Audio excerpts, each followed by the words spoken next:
উলামা একরাম হচ্ছে আম্বিয়াগণের ওয়ারিস।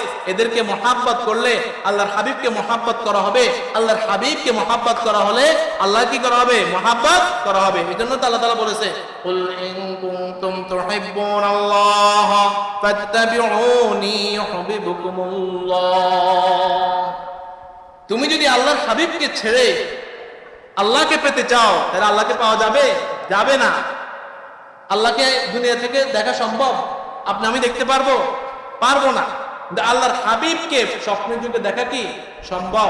আল্লাহর হাবিবের সুপারিশ পাইতে হলে, আল্লাহর হাবিবের সাথে জান্নাতে যাইতে হলে কি করতে হবে? উলামা একরামকে মানতে হবে, উলামা একরামের কথা শুনতে হবে। শুনলে আপনি আল্লাহর হাবিবকে মহাব্বত করতে পারবেন। আর আল্লাহর হাবিবকে মহাব্বত করতে পারলে আল্লাহকে মহাব্বত করা হবে।